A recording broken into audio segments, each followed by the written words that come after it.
为军人就是长官的这个分配，你就会去嘛。可是你终究还是在这个自己的故乡，这应该是有情感上，还是说有意愿上的选择？当然是这样。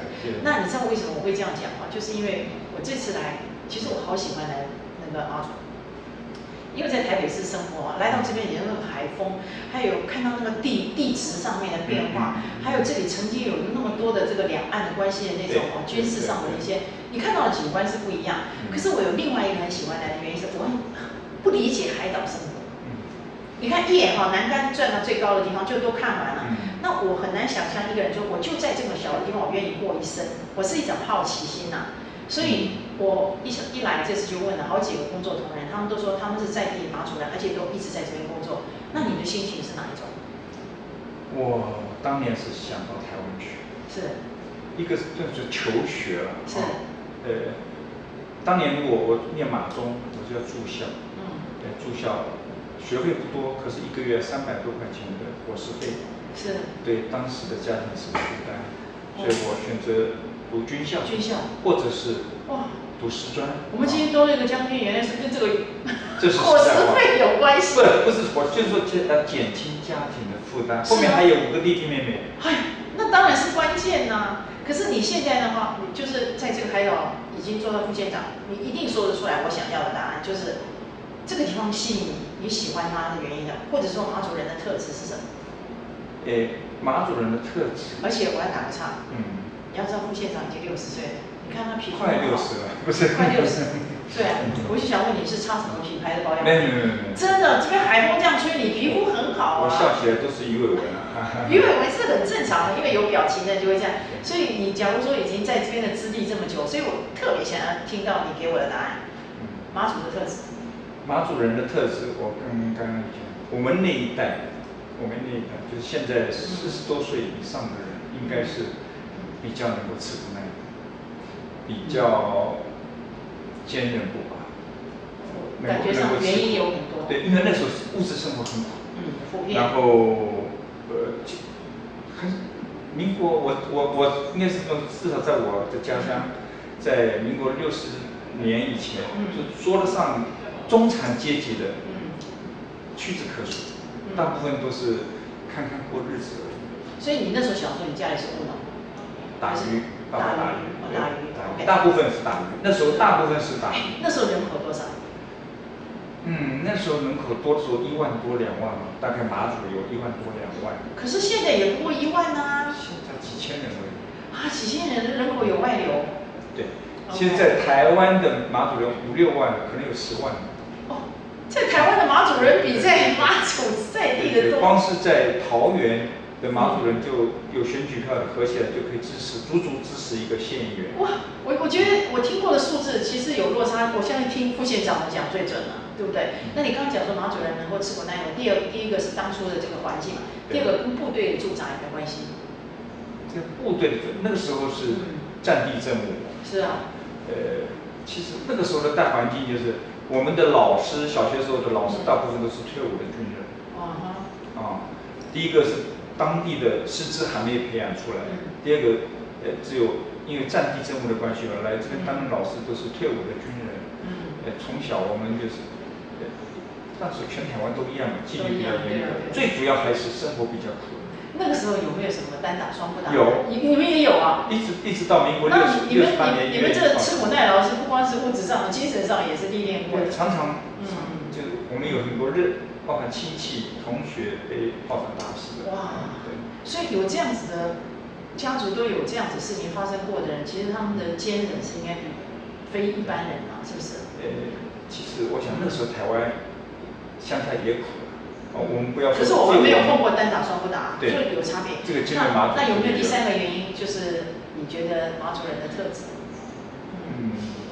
马祖人因为大部分是讨海，那个时候讨海就是海上生活是很辛苦。第一个没有气象报道。讨海很辛苦。第二个，我记得我爸爸早上5点多出海，到下午3、4点回来，中间没有喝水，没有吃东西。为什么？船上面就早上睡觉，连水都不准带。为什么？因为装水要带瓶子啊，装在瓶子里，那瓶子都不准带。是的。哦，因为是马祖。对。并不是说普鱼不能喝水。对。哇，原来如此啊！哇，今天听到了一所以些不知道怎么样回应的一些资讯。冬天呢也没雨衣哦，冬天没有雨衣，那个雨衣就是那个保暖的，然后呢要推舢板出去，没有码头，舢板推出去，然后再到那个出海大船，推舢板出去的时候就已经湿了。那你有跟爸爸一起舢板出去过吗？没有渔民证不可以。哦，不行！哎呦，这个真的是一个好特别的军管的规律，就是战地政务时期各种管制措施。然后在冬天呢，我们4度5度的冬天呢，就这样吹哦。然后也没有水喝，也没东西吃。夏天在海上面，不要说太阳眼镜了，就戴个斗笠噻，哇，什么都没有。哇，所以我本来要问县长说马祖人的那个个性特质，我听到这些资讯，我听起来真的对你们好敬佩啊。很苦。那所以你说你们这一代的人话中有话，表示新的一代可不一样哦。对，新的一代是很幸福的啊，就跟台湾一样啊。跟台湾一样。对，就除了那个麦当劳之外，7-11里面有的。哎，我一下飞机就看到无所不在的7-11，麦当劳还没有啦，预期什么时候会有？人口还不够多。哦，他们评估是要多少？我不知道，但是我想这个如果游客多了才会有。啊，我今天从副县长口中得到了第一手的资讯，原来在台湾的马祖人比在地的马祖多很多倍，这实在是很有意思。哎，那像外来人口多不多？现在有。应该听说这个博弈这个未来性会有些外来人口。一个是以这个配偶的方式进来的外籍新娘，或者大陆来或者越南人，还有外来人口就是在这边一些营造厂的工人，这个台湾人。现在马祖的年轻人一个少，第二个他能够读书的到台湾读书，留在台湾工作。了解。所以你刚刚说的新一代已经跟早一代的这个马祖人特质已经不一样了。对，还有一个就是现在的小孩子啊，寒暑假父母亲都带到台湾去玩，那甚至出国去玩，还有媒体、电脑、电视，他的资讯跟我们以前不一样，我们以前不知道台湾长什么样。所以现在就2个结论，第一个就是说，其实，在马祖的新的一代跟台湾没什么差别，因为包括你说出国什么已经过期了。另外一个就是说，资讯发达。资讯发达。另外一个就是说，我们看待马祖其实也不认为它是一个什么特别的因为现在边缘的地方。对，现在战地政务解除了，一样透过选举就是我们的政治跟台湾是一样的经济上，我觉得马祖人的经济环境不比台湾人差。对啊，我刚还以为说副县长会跟我讲1、2、3就讲完马祖人特质，没有想到让我得到了很多历史跟那个电影的一些第一手资讯。其实另外有2个问题要请教你，我想要问的就是说，那身为军人的甘苦谈，我希望你讲的实际一点。另外一个就是说，哇，军人现在当县长从政呢，这个又有不同。副县长这个又有差别，好不好？我们等一下再来请教那个副县长。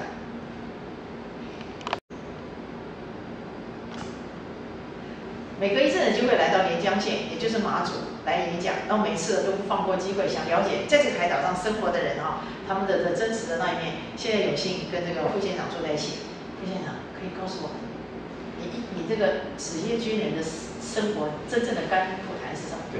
对，我必须说，我的生活经验或者我的军旅生活经验跟一般的官校毕业可能不太一样。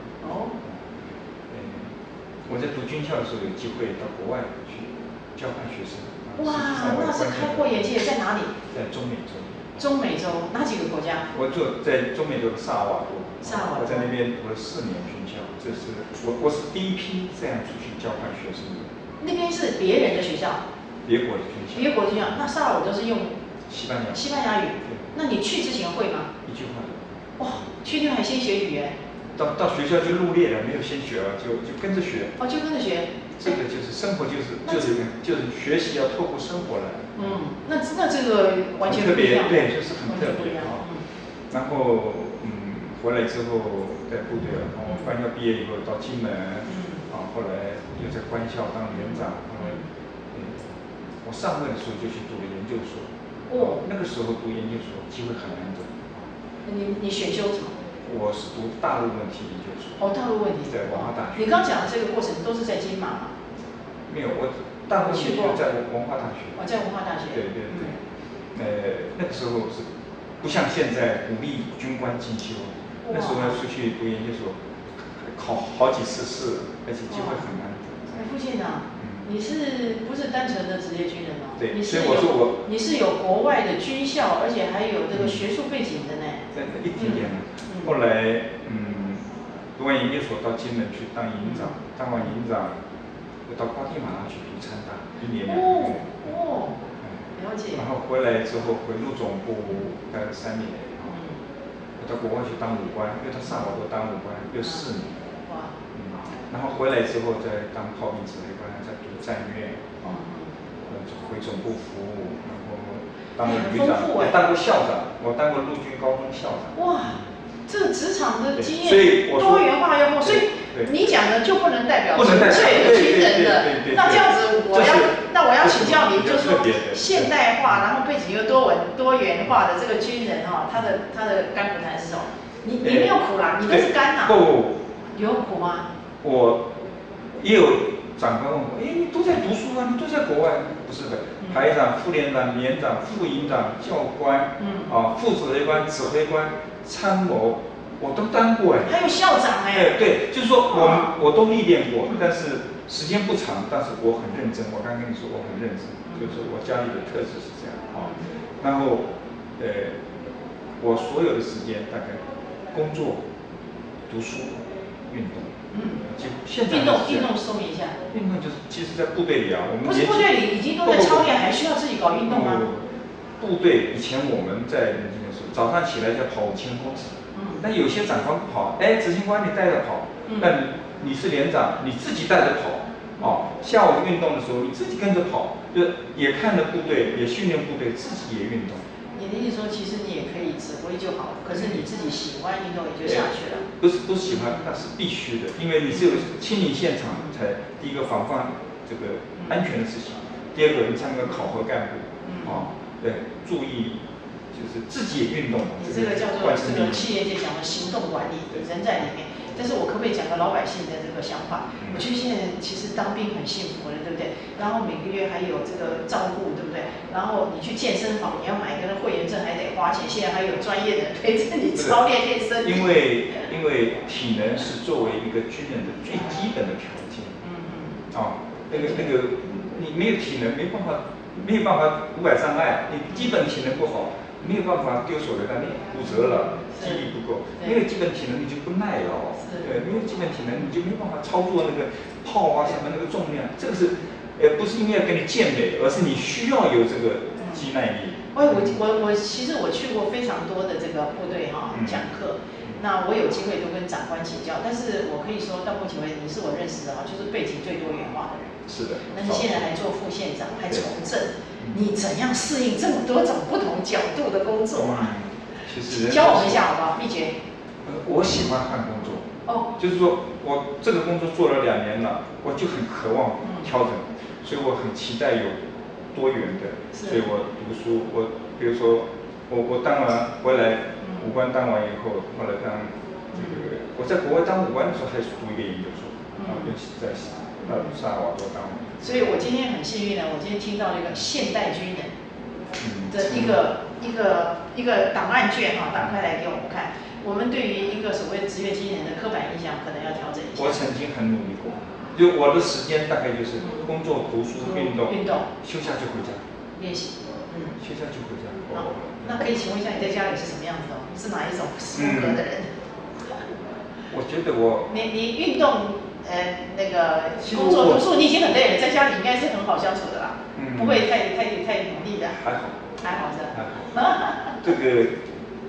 小孩子是我太太在教的教得很好。军人太太都很感谢他，就是军人。